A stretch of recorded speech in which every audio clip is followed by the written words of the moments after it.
failures, and he was certain no one had forgotten the running tally. His father ran a tired hand over his short beard. "I don't understand.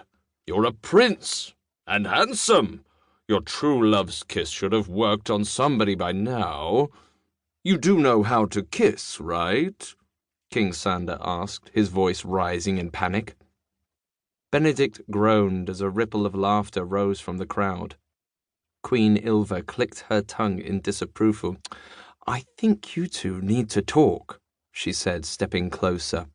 "But this is not the place for it." King Sander nodded.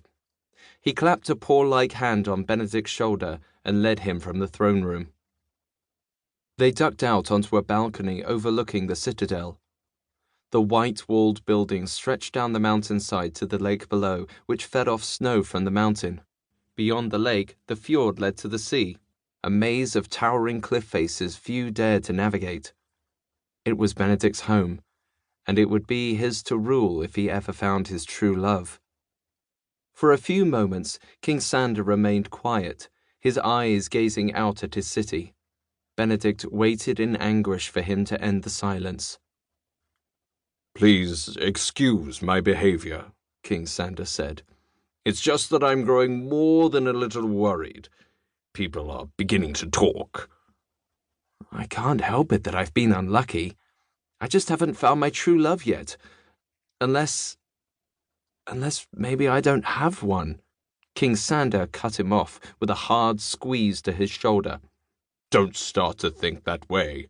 Every king and queen of Stalwart has found their true love.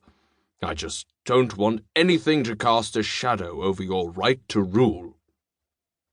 Benedikt's heart jumped into his throat. Is that what people are saying? A prince without a true love wasn't fit to be king. What if true love's kiss is the problem? He offered.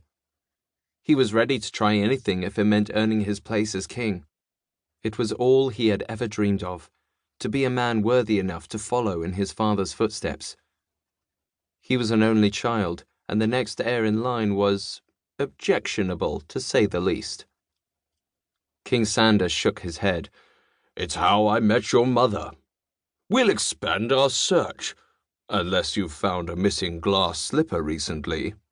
"I haven't come across any glass slippers," Benedikt said forlornly. King Sander steered him back towards the throne room. "Get some rest.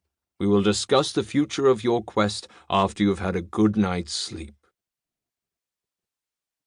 Benedikt stalked into his bedchamber and locked the door behind him.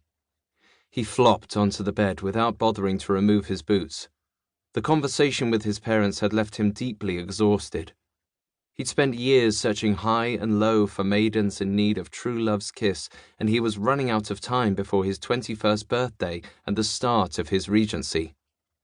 Sprawled across his bed, he eyed the familiar tapestries that adorned the walls, of golden-haired maidens in high towers, of knights on white horses that charged each other with pointed lances. They brought back memories of the games he played with his cousins as a child. He even recalled the times he sat before the mirror at his dressing table and rehearsed the line, "I am Prince Benedikt, and I am here to rescue you." "Go kiss a sleeping princess," they said. "It'll be easy," they said. 2 years, 10 months, and 14 quests later, he had nothing to show for all the slain dragons and outwitted bridge trolls. That wasn't even including the time he'd actually climbed a maiden's hair, only to find an old hag waiting to ambush him in the tower. He clenched his jaw, his hands tightening into fists. Even if it took him to every kingdom in the land, to the very end of the realm of Florindel, he would find his true love. At any cost, he would find her and awaken that accursed maiden with true love's kiss. Lesson 2. When one door closes, another opens. Benedikt awoke the next morning to a ruckus of squawking gulls outside the open window. He swung his feet down to the cold marble floor and shuffled to the window. The cool mountain air nipped at his skin. Gulls usually signaled the arrival of sea vessels. A king of the past had